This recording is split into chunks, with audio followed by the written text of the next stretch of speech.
Hello and welcome. This is everything you need to know for Week 17 fantasy football. We'll highlight everything we saw in Week 16 and what you need to know going forward. We got to start with what I thought was, going into it, the game of the year. To me, the best team in the NFL, the 49ers, against the either first or second best team in the AFC, the Ravens.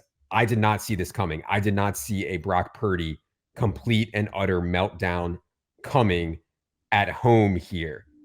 MVP stuff we can talk about is out the window almost for Purdy. He's down to plus 1,300. Meanwhile, as we talked about over the last couple of weeks, the winner of this game was going to be a huge favorite, and that looks like the case now. Lamar Jackson is minus 170 to be the MVP. How much, Evan, of a warning flag was the 49ers performance for you last night? And any thoughts on MVP? Well, I think that everything that could go wrong kind of did go wrong for San Francisco. They got lit up by Lamar Jackson between the numbers. Lamar Jackson lit them up on the ground. And then offensively, they lost Trent Williams to a groin injury. His backup, Jalen Moore, goes in. He suffers a concussion. And they lost Aaron Banks, their starting left guard, to a toe injury. And so, I mean, that's the entire left side of their offensive line. And those are their best two offensive linemen, Trent Williams and Aaron Banks. Brock Purdy made some bad decisions. I think that they were out-coached, actually, in this game. The Ravens, it was almost like the Ravens knew what was coming. They won up front and they won in the back. And, I mean, they were batting down passes. They got a lot of pressure on Brock Purdy. They made him feel uncomfortable. And not many teams have been able to do that this season, and it kind of unraveled for San Francisco. The Purdy haters are taking some serious victory laps today. And I get it. I get it. But, man, Brock Purdy has had an awesome season.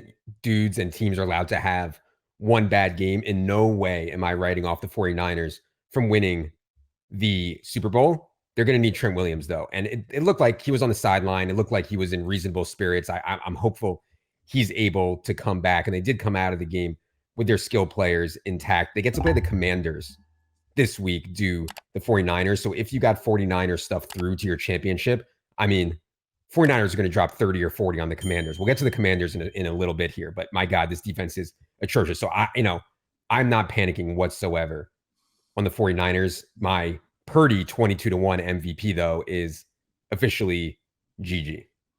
Yeah, I do think that we're going to need to keep an eye on Brock Purdy this week because he has suffered a neck stinger now in back-to-back games. I think most signs right now point to him playing. Kyle Shanahan did not express that much concern over the injury, but this is now back-to-back games where he suffered the same injury. So that's definitely something we'll be monitoring throughout the week. Yeah, just to button up the MVP discussion. I don't think Lamar has even had that great a year. When Lamar won the MVP for the first time, I thought he's had a better year that year than he has this year. But they have had an incredible year, and Lamar is a huge part of it. I'm not saying he's not deserving, but it's still, to me, not a closed case. Ravens play the Dolphins this week. Lamar, again, is minus 170. Tua is around 10-1. If Tua can beat Lamar, it's going to get even more wide open there. So craziest MVP race I can probably ever remember. Do you know what would happen if there were to be co-MVPs? Like they receive the exact same amount of votes? Yeah. I don't know. I don't know either. Yeah. Why? Who do you think should be co-MVP? I mean, just because there's so many dudes still in the race right now. I mean, I think that a sleeper actually is Josh Allen. Yeah. If the Bills win out, Josh Allen really has had an incredible year. I know he has too many turnovers, but like from a lot of almost all advanced statistics, Josh Allen has been the best quarterback in the NFL, actually. And they've lost so much on defense and haven't gotten really, consistent production out of their pass catchers. He's been the one consistent part of their offense. And, he's what makes that engine go. And they've been red hot. And I think that they do have a chance to win out. Yeah. And Josh Allen's 13-1 to win MVP right now. We'll get more on the Bills here when we get to them. Second biggest story of the week comes from Cleveland, my Lord. Joe Flacco goes wacko again, this time in Houston. And, their run game is broken and Joe Flacco is playing well. Why not just lean into this pass rate over expectation, which has been insane since Joe Flacco took over, 42 more attempts here. And Amari Cooper, I mean, 11 catches, 265 yards, 2 touchdowns, the 17th most yards ever in an NFL game. By the way, I had to look up the record just because I was curious. The record for most receiving yards in a game was set by Flipper Anderson. If you guys remember those old Rams 80s team, Flipper Anderson was awesome, 336 yards in 1989. But anyways, I mean, Cleveland right now is one of the teams to have in fantasy, but they have to play the Jets this week. But anyways, let's start here with Amari and Flacco's performance, Evan. I mean, I like the spot for them. We talked about it Sunday morning, but no one could have seen this coming. What do you think of Cleveland's latest Joe Flacco-led victory this time in Houston? Just to go back to Flipper Anderson, I think that was when I first became cognizant of fantasy football because my dad had Flipper Anderson on his fantasy team. So that was incredible. I think I was 6 at the time. So Joe Flacco through 4 starts. This was actually his best performance from a fantasy standpoint. He was the number 2 overall fantasy quarterback in week 16. He leads the NFL in passing yards on throws of 20-plus yards downfield since taking over as the Browns starter a month ago. What I think is interesting, and Amari Cooper obviously was incredible in this game, and I talked about it on Sunday morning. Chris Sims out here saying that the Browns, it's just not sustainable for the Browns to run a pass-heavy offense and let Joe Flacco. I mean, they were 3-0. Now they're 4-0 doing that. He had 42 more dropbacks in this game, and they can't run the ball. I mean, they've lost 4 offensive tackles for the season. They cannot run the ball. So, yeah, they're going to continue to throw it. They are crushing on play action, and Joe Flacco is throwing the ball downfield at the best clip in the league over the last 4 weeks. So I think it's going to maintain. But now the critical question for people in their fantasy championship games, can you play these guys against the Jets on Thursday night? Yeah, I think you can, and you probably have to. I would have to see what else you had, but Jets stuff. They played, some games and some teams that have been laying down lately. Cleveland's obviously playing really well. I'm more optimistic that Cleveland can move the ball against the Jets than Jets can move the ball against Cleveland. But yeah, it could be a really ugly game there on Thursday night. Big revenge game for Flacco as well. Yeah, by the way, Flacco is now the second favorite or the second choice to be comeback player of the year behind Damar Hamlin. If I had a vote, it would still be Tua Tagovailoa. But I understand Flacco voters, But yeah, we'll see. That'll be a really interesting award down the stretch. Speaking of ugly, this Chiefs team and this Chiefs season, man, now they lose at home to the Raiders and AOC. And you know what? Like, the defense was fine. I mean, it's not like AOC or Devontae Adams or Jacoby really did anything. And honestly, Zamir White didn't really do much until the very, very end when he broke them. But it's the offense.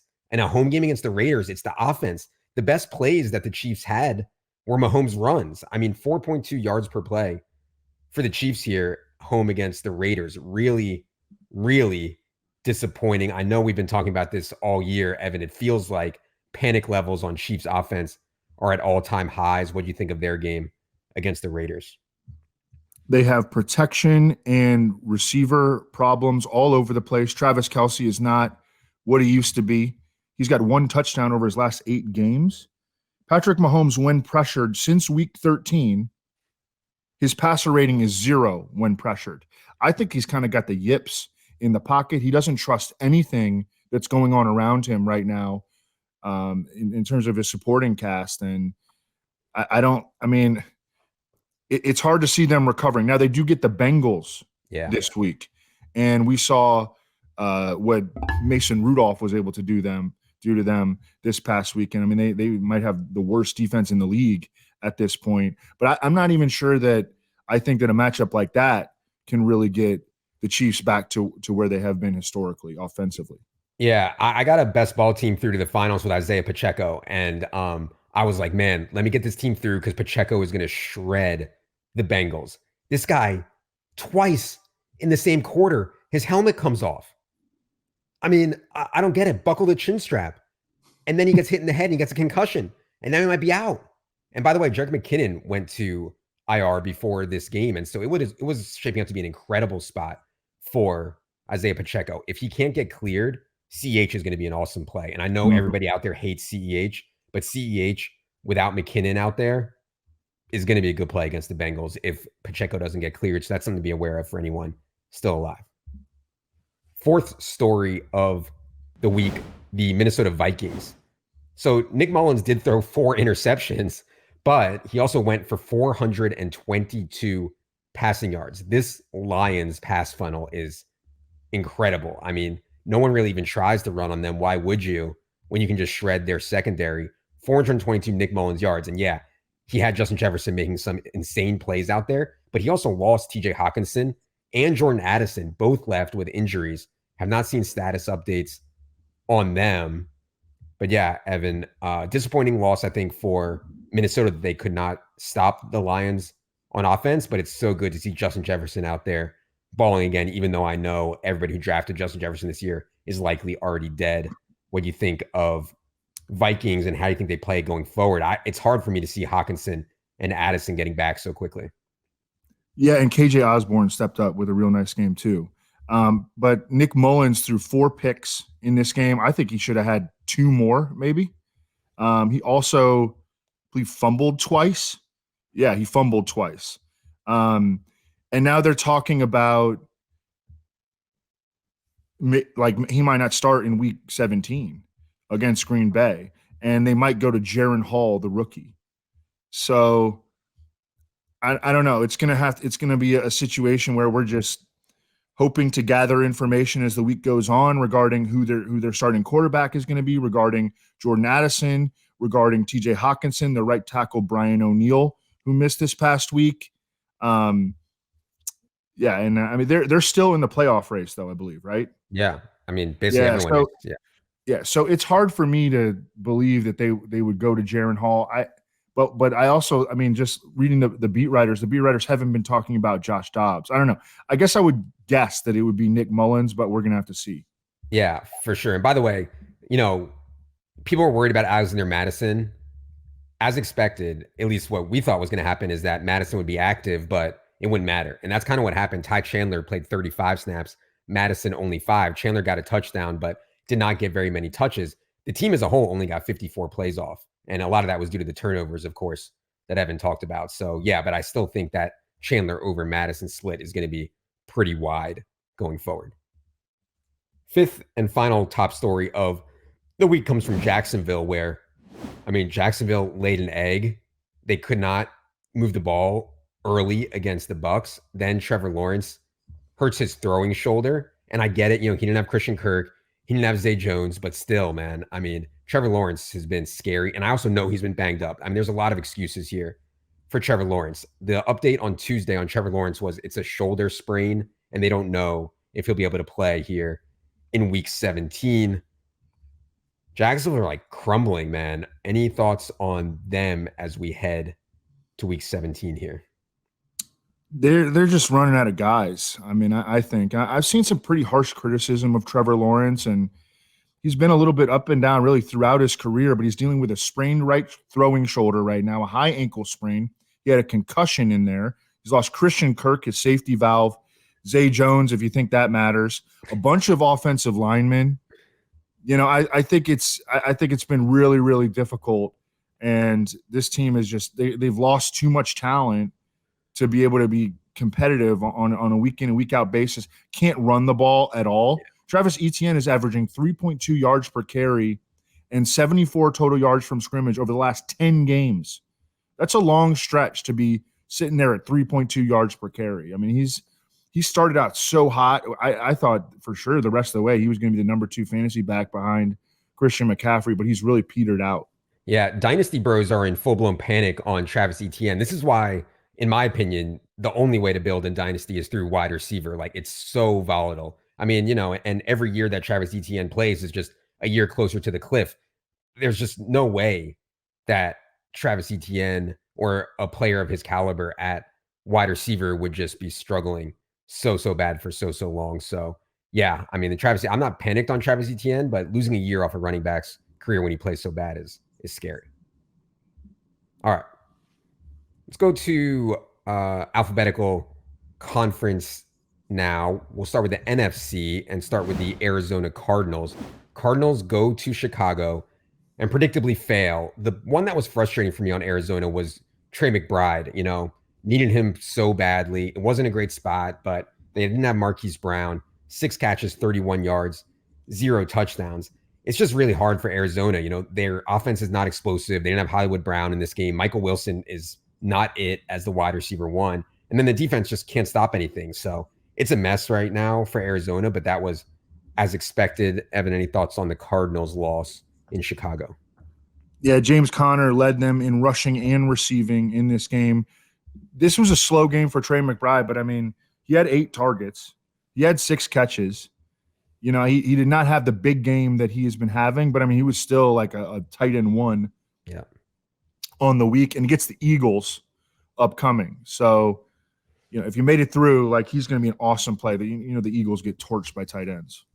Let's go to the Falcons. So Falcons go to Taylor Heineke again and win easily, which surprised me a little bit. And, the Falcons actually threw it 33 times, even though they controlled the game, which surprised me also. I thought they'd have a much more run-heavy attack. What didn't surprise me about the Falcons game is that when you get the ball to Bijan Robinson, good things happen. He turned 12 carries into 72 yards. Of course, Algier still got 9 carries. CPAC got 7. But 10 Bijan Robinson targets here turns that into 750-0. So, you got to get the ball to Bijan if you're the Falcons. But I was encouraged at least that they went a little bit more pass-heavy with Taylor Heineke. Evan, what did you see out of Falcons win over the Colts? They did go a little bit pass heavier with Taylor Heineke, and I thought that he delivered. I mean, he did. He needs to be a game manager on this team, and he didn't make mistakes, and he delivered the ball to the open receivers, and they were able to pull out a pretty easy victory against a team, a Colts team that was really never competitive in this game. So, and the Falcons remain very much in the mix to still win the division. Yeah. I was going to say that, they're alive, but they have 2 road games left at Bears, which is no easy spot, and then at Saints, which is obviously a massive game. The Bucs are actually the overwhelming favorite right now in the betting markets to win the NFC South. They're game up. They have a bit of a softer schedule, but yeah, Falcons are still very, very much alive. Panthers put up 30.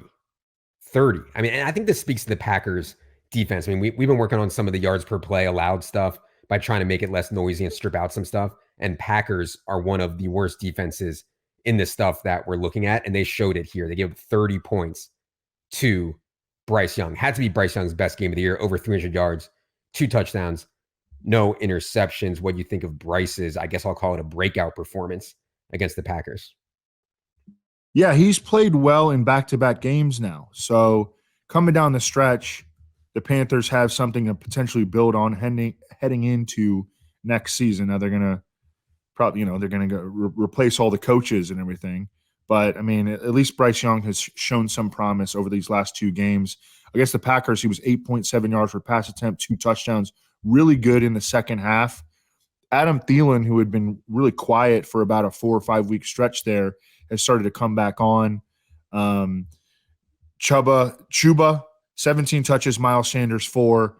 Thomas Brown continues to, press the button on Chuba every single week. Oh, yeah. Bears. So I actually thought the best spot of Sunday's main slate was Justin Fields against Arizona. And he delivered. He wasn't a massive game, but it was a really good game. He runs for 97 yards and a touchdown. He threw for another touchdown. He also dealt with injuries to Cole Kmet, and DJ Moore left for a little bit also. And I mean, without those guys, it's really hard for Justin Fields to succeed in the passing game. The other note I had, Evan, was no Foreman here, and they go back to Khalil Herbert, 22-12 over Roschon Johnson in opportunities. What do you think of Bears' relatively easy win over the Cardinals? Yeah, I screwed that up. I didn't like act like I knew who it was going to be, but I thought that the data points were suggesting that it would be Roschon against Arizona in the lead back role. I think probably what they did is just hot hand situation, and they roll with Khalil Herbert. I mean, he started off well, and they just kept going to him. 21 touches for Khalil Herbert and only 12 for Roschon Johnson. DJ Moore got hurt early in the game. ankle injury, left for a little bit, came back, and he was essentially a decoy the rest of the way. I mean, they were not, how they really aggressively call pass plays for DJ Moore as the first read. That did not appear to be the case after he suffered that early injury. Yeah, I mean, it was a solid fantasy performance, no question, from Justin Fields, and that's been consistently happening since he came back from injury. Cowboys drop another one, this time at Miami in a very close game. And I know people don't care, man, but God, I was so tilted when Tony Pollard didn't get in. I mean, I'm not saying I could have gotten in, but I actually think there's like a 2% chance I could have gotten to the pylon. I mean, all he had to do was run to the pylon. And I don't think like there's a huge difference between, running back 4 and running back 30 in the NFL or whatever, But man, Tony Pollard, he's 13 carries now inside the 5-yard line, only scored 2 touchdowns on them. It might be him, man. Like, it might be him. Anyways, I had to get that off my chest. Evan, what'd you see out of Dallas's loss in Miami? Well, I had some hope here for my 50-1 Dak Prescott MVP ticket when he led that final drive to put the Cowboys up by 1 late in the game. But this Cowboys defense, which just, it's just kind of not as good as its reputation, let the Dolphins go right down the field and Jason Sanders kick an easy field goal for the victory. The Cowboys were without Tyron Smith in this game. That showed up. Zach Martin did play, but definitely not at 100%. I thought it was interesting. There was no shadow situation at all on CeeDee Lamb. CeeDee Lamb lined up in the slot a ton and went like ballistic in the first half. Wound up with 6 for 118 and a touchdown on 10 targets. But the Dolphins have been pretty strict when Xavier Howard and Jalen Ramsey are healthy. Those dudes are going to be on the outside, and Kohu is going to be in the slot. And CeeDee Lamb was able to have his way with him. Do you think that there's any chance that Dak Prescott can get back into it? I mean, there's a huge game on Saturday night against Detroit. Would surprise me because at this point, like, the Eagles are going to beat the Cardinals and they're going to beat the Giants. So, I mean, the Eagles are going to win the NFC East. So, it's hard for me to see it on Dak. Yeah. Speaking of those Lions, I thought it was a good win for the Lions there in Minnesota. And, Jared Goff actually got emotional. They asked him after the game. This was the first time the Lions had won the division since 1993. First division win for the Lions since 1993. I mean, that's absolutely insane, but good for Jared Goff, good for Dan Campbell. Notes I had on this game were Dave Montgomery was on his way to a big day, takes a big hit, looked like a hit to his head, leaves for a while, and then comes back. While Montgomery was out, Jahmyr Gibbs went nuts, which is going to happen anytime Dave Montgomery is out, and honestly, vice versa. But both of them could have had a huge game here. Evan, what'd you think? And by the way, Dave Montgomery, I don't think he's on the injury report. It's just a weird thing. He left for 2 full quarters and then came back and got some carries at the end. But anyways, what'd you think of Lions win at Minnesota? Yeah, I got a little bit worried early in the game when Jahmyr Gibbs had an 18-yard run, a sick run, and then he fumbled at the end of it because I was kind of on Jahmyr Gibbs this past week. And but then David Montgomery wound up getting hurt, and you're right, Jahmyr Gibbs just went absolutely nuts. And he's been a true difference maker in fantasy since early in the season. Remember we were frustrated for the first month, but I think the Lions played their cards right with him because he's one of the most explosive backs, and he might be the most explosive back in the league at this stage of the season. And now they got the Cowboys coming up, and we know the kind of problems that they've had against running games. I don't think that Jonathan Hankins is going to be back. It's another really good matchup for the Lions RBs. Jameson Williams has 13 targets now over the last 2 weeks. He had 6 in this one. Has not yet had he had 447 last week, 4 for 47 last week, and he had 5 for 43 this week. I think he's going to have a big game before the season ends. Yeah, Jameson Williams had not cracked a 9% target share since the bye until week 15. Week 15, 21%. Week 16, 15%. And by the way, some of the stuff we talked about on Friday and Sunday hit in a big way with Amon-Ra. Like when you play the Vikings, they blitz so much. You have to get the ball out of your hand quickly to the slot. And Amon-Ra did just that and went absolutely nuts. By the way, I was getting so tired of all the Purdy haters being like, oh, it's only the system. It's only the system. CMC's the MVP. Buddy, and I love CMC. If you put Jahmyr Gibbs on the 49ers, they would have the exact same record. The exact same record. Like, I really believe that. So, running back remains the most replaceable position. I think Christian McCaffrey is an outlier, but let's not pretend like, you can just system away everything about Brock Purdy's season. Let's go to Green Bay. Green Bay wins a wild one in Carolina. I didn't see the game being this high scoring, but 33-30 Packers. Also, no Christian Watson, no Jaden Reed. Dontavian Wicks leaves, and they still get it done. I thought Aaron Jones looked pretty healthy. And the other thing that I thought was Tucker Kraft can play, and they have two young tight ends that can play. Luke Musgrave's been hurt, but him and Tucker Kraft can both really play. Evan, what'd you think of Packers win down there in Carolina? Yeah, the Packers defense is bad. Yeah, right now too, which is kind of pushing their offense a little bit. Jordan Love's, after that one horrible game he's got against I think it was the Giants, he's got a couple of good games back to back. Aaron Jones finally looked healthy for the first time since maybe literally week one, at 135 total yards here. A.J. Dillon was not really a factor. Jaden Reed was out with a toe/chest injury. We'll have to see on him. Christian Watson never really seemingly had a chance to play in this one due to a knee injury. He was listed doubtful and obviously inactive. Luke Musgrave is eligible to return this week, so we'll have to see how they play it with him. But I would, even though Tucker Kraft has been really sharp for them, I mean, he was a great pick. They hit on both of these tight end picks, I think. Yeah. My guess would be that Luke Musgrave would jump back out in front. Massive game. The Sunday night NBC game this week is Packers at Vikings. Both are 7-8. They need Jaden Reed back for this game because, like I just talked about with Amon-Ra, like the way you beat this Vikings blitz is get the ball out of your hand quickly to the slot, and they need Jaden Reed back. So we'll be watching his status for sure. Rams. This game feels like it was forever ago, but the Rams continue to ball out on offense. I mean, Matthew Stafford, the kingmaker, has two kings now, Puka Nacua and Cooper Kupp, both healthy, both playing really well. Like, if the Saints had more fight in that game on Thursday night, Stafford could have gone for 400 yards. I mean, easily, maybe 500. I mean, they could not do anything.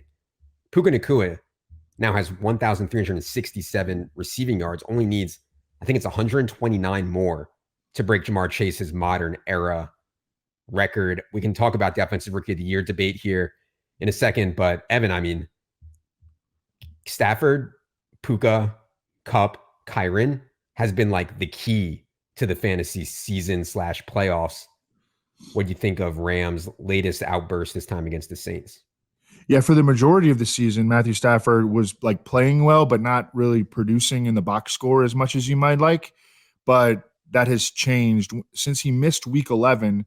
The Rams are 5-1, and Matthew Stafford over his last 5 games, 69% completion rate, 1,388 yards, 8 yards per pass attempt, 14 touchdowns, 1 interception over his last 5 starts, has only taken 6 sacks over those last 5 starts. So he's getting good protection, getting the ball out quickly to these dudes that are just awesome route runners.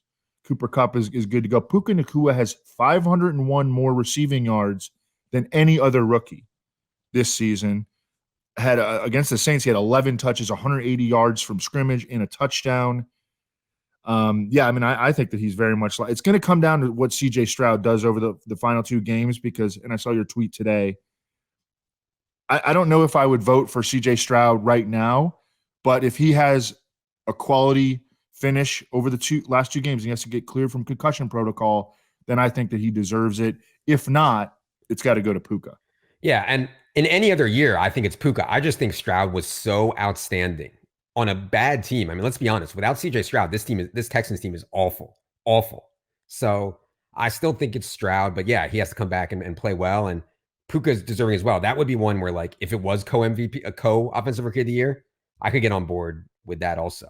By the way, small note here, but I think an important one for DFS. Tutu Atwell was back for this game, but he only ran 2 routes. Demarcus Robinson stuck in that third wide receiver role and ran 33 routes, and he continues to play really well. I think he's going to stay ahead of Tutu Atwell, and I'm like open to playing this guy because they only run 11 personnel and they only run the same 3 wide receivers on every play, and right now it's Demarcus Robinson.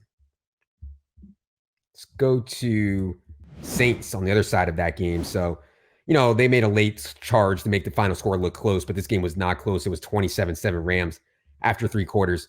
Best thing I saw from the Saints was Chris Olave back from injury and just balling out. I mean, even with Derek Carr, who I don't think is the best fit for Chris Olave, he was awesome in this game. He now has 81 catches, over 1,000 yards, and 4 touchdowns on the year. So Chris Olave is just a very, very, very good NFL wide receiver, but disappointing loss here for the Saints. Evan, they are now not out of it, but behind in the race for the NFC South. What do you think of Saints' loss to the Rams?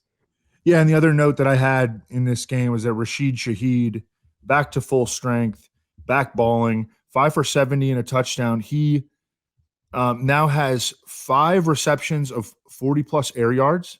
That's the most in the NFL, and this guy's like a part-time receiver who has missed time. Yeah. I know that they value him so much as a kickoff and punt returner, but it would be awesome to see him in a full-time receiver role because he can run big time. So the Giants go to Philly. Tommy DeVito predictably can't do anything. They bench Tommy DeVito at halftime, and they get in the game with like some crazy plays. I mean, Boston Scott on that kickoff return fumble. I don't know what he's doing. Dallas Goedert kind of slips and falls down. Hurts throws a pick 6.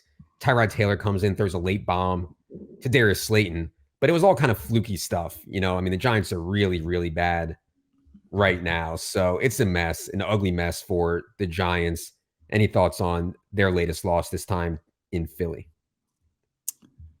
Saquon Barkley got back into like the extreme volume workload role, but they are not playing him as much on passing downs lately, which I think is, interesting. I mean, he had 6 targets in this game, but he had 3 catches for 4 yards, but 23 carries for 80 yards and a touchdown. Who do you think that they're going to play in Week 17 at quarterback? Do you think they're going to play Tyrod against the Rams? Probably. Yeah, and they're officially eliminated. See, to me, it makes more sense on paper to play Tommy DeVito to see if, maybe give him the final 2 starts. Can he be our backup of the future? But, I mean, I don't even know if he's the backup of the future. Oh, it's pretty clear to me that he's not. But, it was fun for a while with the, Tommy Fajule or whatever they want to say. Who knows? Eagles. So Eagles were on a 3-game losing streak. They certainly did not win in convincing fashion. I just mentioned some of the mistakes that they have. The good thing was that in the second half, A.J. Brown, DeAndre Swift really got it cooking. I mean, really got it cooking. The Eagles are now a game clear of the Cowboys. And again, I mentioned their schedule. Home against Arizona. I'm not sure if it's home, but against Arizona. And then on the road against the Giants. So they finish with 2 of the easiest spots that you can possibly find. And this is kind of what we were pointing to for the fantasy playoffs. If you can get to the Eagles this stretch of their schedule where they play Giants, Arizona, Giants, you're set up really well. Hurts had the big game. Everybody looked really good, including DeAndre Swift, who really ran well to ice the game. But yeah, Evan, any Eagles thoughts here after their win over the Giants? Yeah, I've been worrying for the past couple of weeks that DeAndre Swift might be hitting something of a wall. I mean, he's never had a workload like this in the NFL, but this was a reassuring performance that he still got enough left in the tank. 20 carries for 92 yards and a touchdown. I don't have the stats in front of me. I would like to see how many times he's been tackled inside the 5, though, because it seems like it happens every week, sometimes multiple times per week. And that has contributed to Jalen Hurts breaking Cam Newton's all-time rushing record for a quarterback. Jalen Hurts up to 15 rushing touchdowns. Jalen Hurts has not had nearly as good of a season as he did last year, but has still been awesome in fantasy because of that. And of course, because he's got 2 big-time playmaking wideouts, and Dallas Goedert getting him going. I mean, they're still super dangerous. They're 1 game up, a full game up now in the NFC East. And like you said, they Yeah, I mean they're going to clinch. They get Arizona this week. They should put up 35. Yeah, Eagles are still very live to go to the Super Bowl. I mean, very, very live to go to the Super Bowl. I do think the 49ers are significantly better, but it doesn't mean the Eagles can't beat them in an NFC Championship game type situation. Seahawks. So Geno gets back for this game, and they get a big win, a close win, but a big win at Tennessee. The note here that I had was I was kind of trying to figure out like what the Walker versus Zach Charbonnet split would be here. It was really wide in week 15, and it was again really wide here. Last 2 weeks, Kenneth Walker, 40 opportunities. Zach Charbonnet, just 9. Not like Walker had a great game here or anything, but they continue to just ride him over Charbonnet. But I thought Geno was fine in his return. Evan, what do you think of Seahawks win at Tennessee? Yeah, it was kind of another boom-busty game for Kenneth Walker, who had a big 24-yard run and then had 30 yards on his other 15 carries. I think that they just prefer, the 1A back scenario when their dudes are healthy, because I think that they're kind of an older school coaching staff, and they believe in letting a running back get into a rhythm. We saw Kenneth Walker get into a big-time rhythm in week 15, but he never found that against Tennessee. It was disappointing to me because the Titans were without like half of their defense. But this game started off really slowly and then kind of I don't want to say exploded in the second half, but their passing game got going in the second half, and Geno finished up strong. Let's go to the Tampa Bay Bucks. So, man, I had some futures on Falcons to win the division, and then late I got in on the Saints a little bit, and now it's the Bucks. They're the big favorite to win the NFC South after they beat up on the Jaguars. We talk about it every week. It's very predictable what's going to happen in fantasy for the Bucks. Rachaad White has an awesome role. Mike Evans is having one of the best seasons of his career with Baker Mayfield at age 31. And Chris Godwin's come on a little bit lately, but it's still the Mike Evans show. Evan, what do you think of Bucks win over the Jaguars here? Bucks are now pretty sizable favorites to win the NFC South. Yeah, decisive victory for Tampa Bay. Baker Mayfield, over his last 4 games, the Bucks are 4-0. He's got 10 touchdowns and 1 interception and is averaging over 250 passing yards per game. So he's been like somewhat of a fantasy asset this year, more of like a high-end QB2, but, definitely a guy that you can play in the right matchups. Rachaad White, 26 more touches against the Jaguars. Mike Evans just born to score touchdowns, 2 more TDs in week 16, and he gets to face the Saints this week without Marshawn Lattimore, who has been the kryptonite for Mike Evans throughout his career. Yeah, really big game, obviously. The reason that the Bucks are favored by so much to win the NFC South is they get to play the Panthers in week 18, whereas the Saints and the Falcons have more difficult games. Last NFC team here is the Washington football team. And I mean, Sam Howell could not be down bad worse. Not because he had a bad game against the Jets, whatever. Like a lot of quarterbacks have bad games against the Jets. It's because for the second consecutive week, Howell got benched and Jacoby Brissett came in and looked awesome. And at this point, it's kind of hard to see the Commanders going back to Sam Howell next season. Maybe they get Drake May. Who knows what happens or whatever. But yeah, it's just not good for Sam Howell right now. Evan, what do you think of Commanders' loss to the Jets? Yeah, I mean, that's the big story, is that in the same offense, Jacoby Brissett just comes in and bombs away right away. The other big story is that the running back room is extremely banged up right now. Brian Robinson hasn't played in a couple weeks due to a hamstring injury. Chris Rodriguez exited the locker room with a right boot on his foot, a boot on his right foot. And then Jonathan Williams is dealing with a concussion. So it's like Antonio Gibson and not a whole lot else right now. We'll have to follow that situation throughout the week. Chris Rodriguez ran pretty well in this game, 10 for 58 and 2 TDs. Yeah. Gibson, 9 for 30 and a touchdown. They were playing Rodriguez like in situations where I thought they wouldn't, kind of pass down stuff and hurry up stuff. I was surprised. If he's out, though, obviously Antonio Gibson's going to have to play a ton. It is a difficult matchup against San Francisco coming up here for the Commanders. All right, let's go to the AFC now with the Baltimore Ravens and one of the most impressive wins of the year, if not the most impressive win of the year for the Ravens across the country. Christmas night, massive game in San Francisco as a 6.5 point dog, and it wasn't even close. 49ers obviously made a ton of mistakes. I think if they played again, it would be much, much, much closer, but you can't deny that the Ravens were wildly impressive, particularly on defense, and then Lamar making some plays. And Zay Flowers, I thought, was really good too. Evan, what do you think of Ravens win out there in San Francisco last night? Yeah, Zay looked great, I thought. They got contributions from so many dudes. Gus Edwards had a big 39-yard reception, which is not really something that's usually in his bag.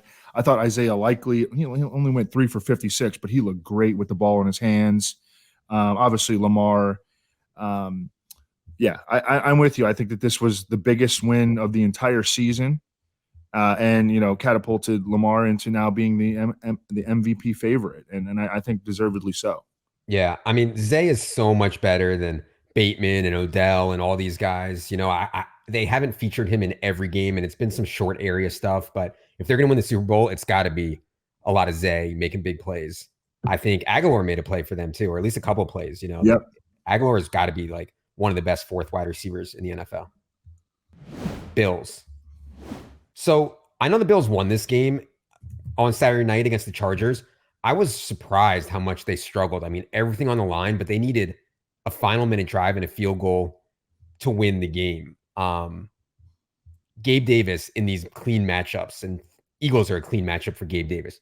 Chargers are a clean matchup for Gabe Davis. He continues to produce in these clean matchups. On the other side, this is the second straight year that Steph Diggs has struggled down the stretch. Steph Diggs is under 90 yards in 9 straight games now. And also late last year, he was under 92 yards in 5 of the final 6. And then remember that playoff loss to the Bengals last year, he only had 34 yards in that game. So it strikes me as mere noise, much like the Derrick Henry, D. Hember nonsense. But I don't know, man. This is back-to-back years where Diggs has struggled down the stretch. I'm curious if you have any thoughts there, Evan, and what you think of Bills' narrow win against the Chargers.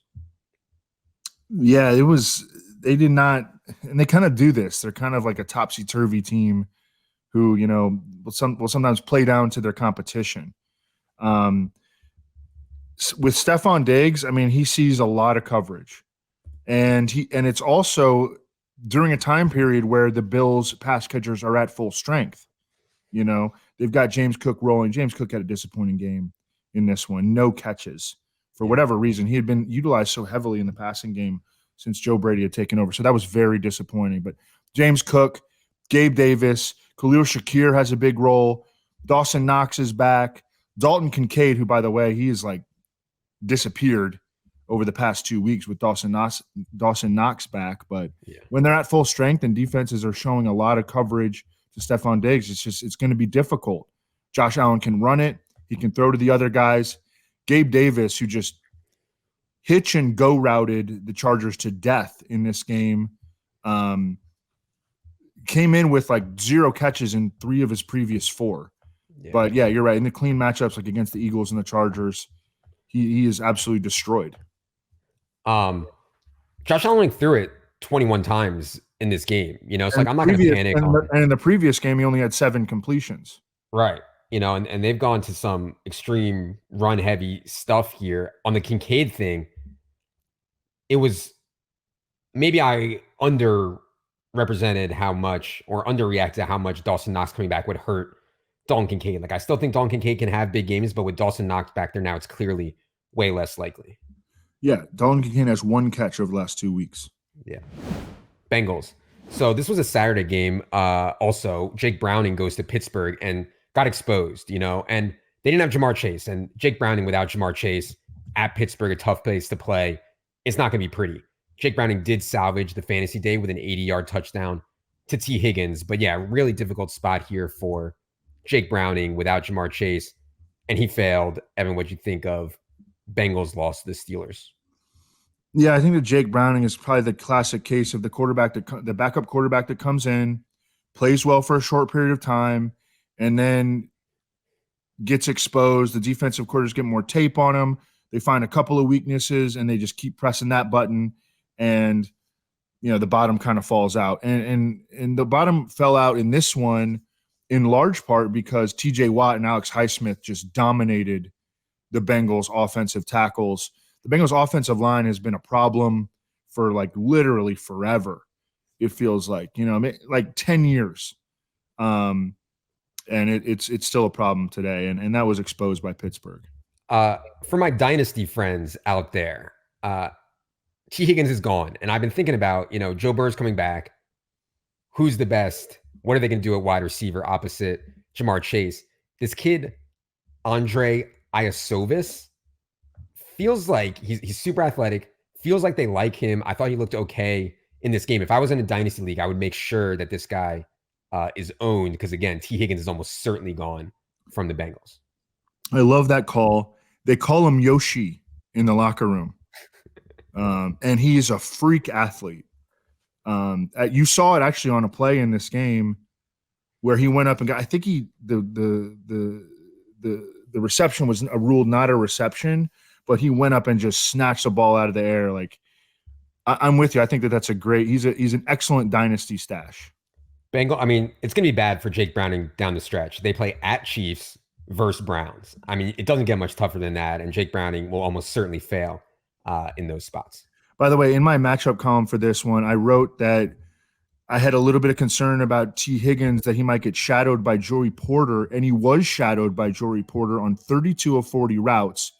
But on this one particular play, the Steelers were in a zone look. Joey Porter passed T. Higgins off, and Browning hit him, and T. Higgins 80 yards to the crib. So, just another reminder that the cornerback wide receiver, like Joey Porter, can have an awesome game, which he did have an awesome game, but T. Higgins wound up getting there and then some. Despite the cornerback wide receiver matchup. Yeah, great point.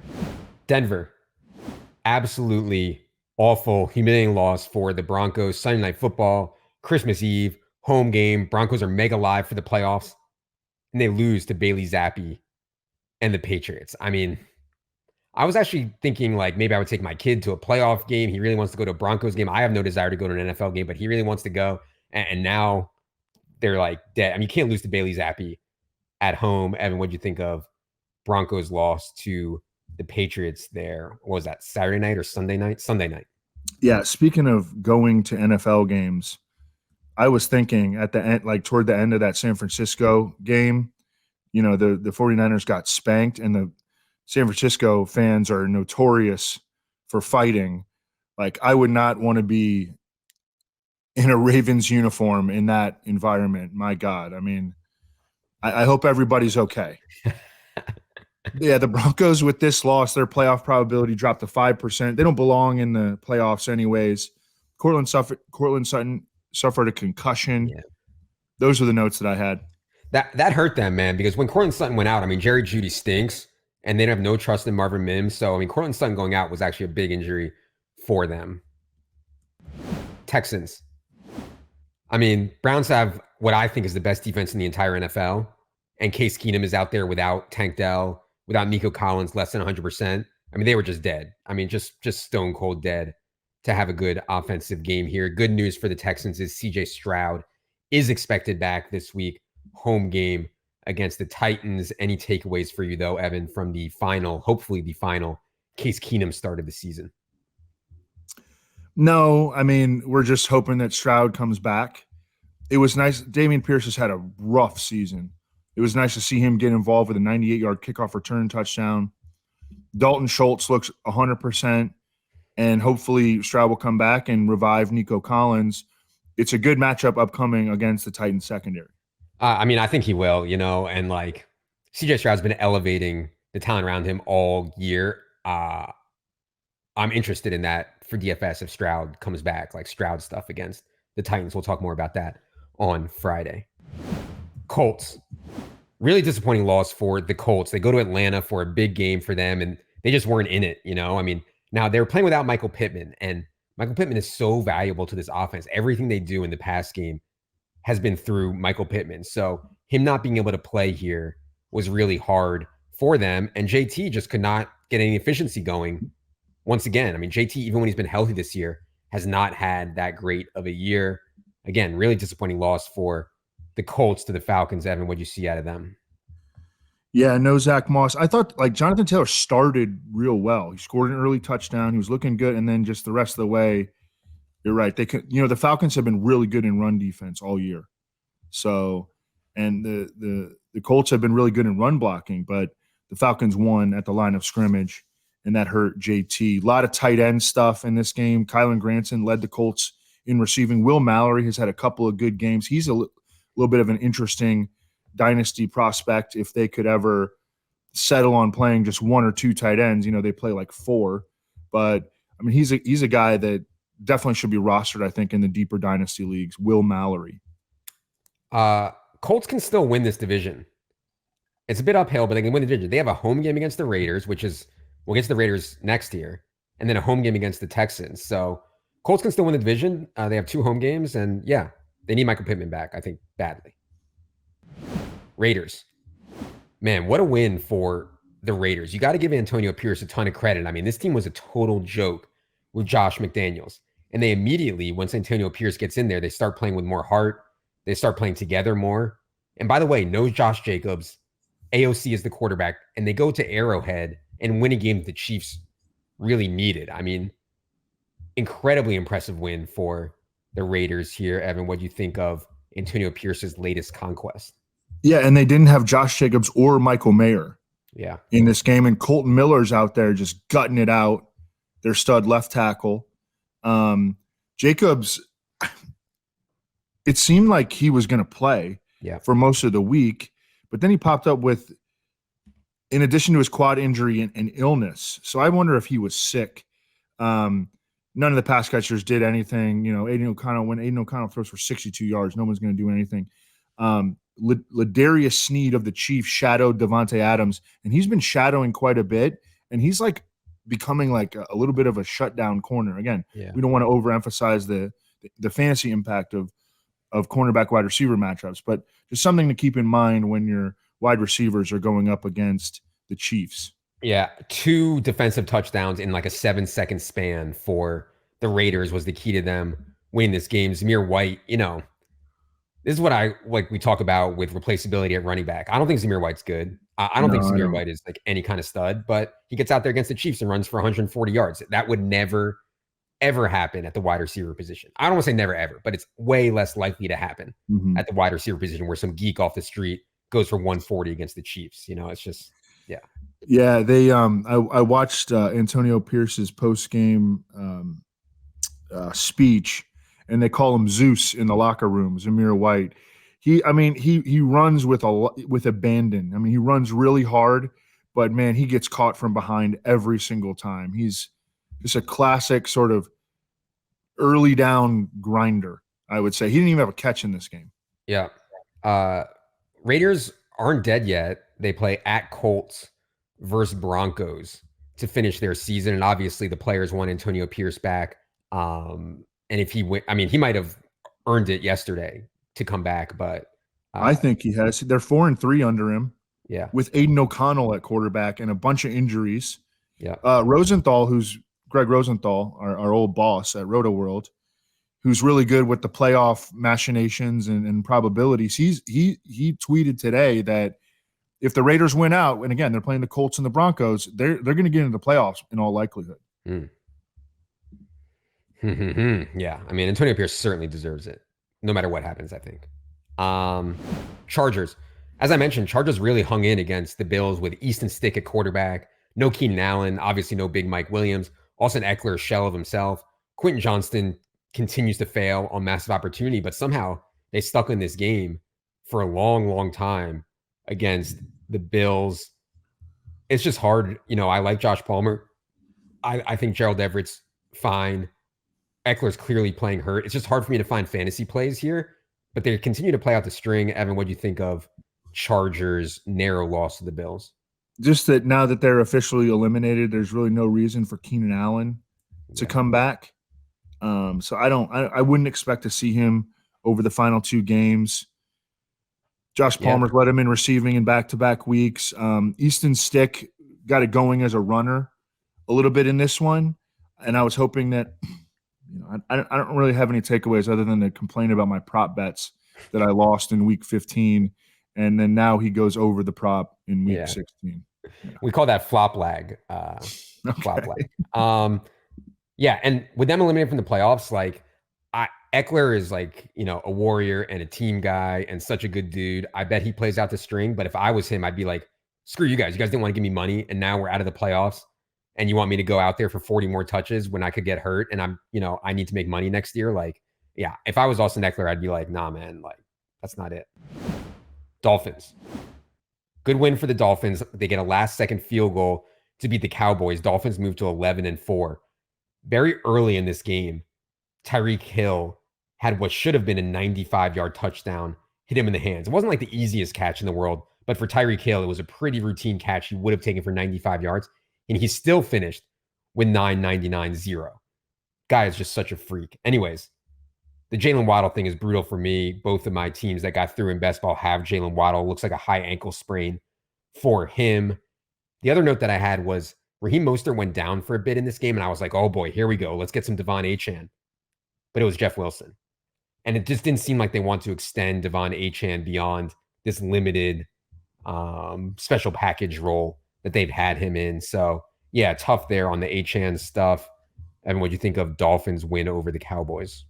The Dolphins have been one of the most fun teams in the league throughout the season, and I'm just worried about them from a health standpoint. Jalen Waddle, high ankle sprain. Tyreek Hill, still balling through his own high ankle sprain. Robbie Chosen was ruled out in this game due to a concussion. The offensive line has taken so many hits due to injury. Achane, I don't think, seemed fully healthy. Didn't have a gain longer than 9 yards, which is very rare for him.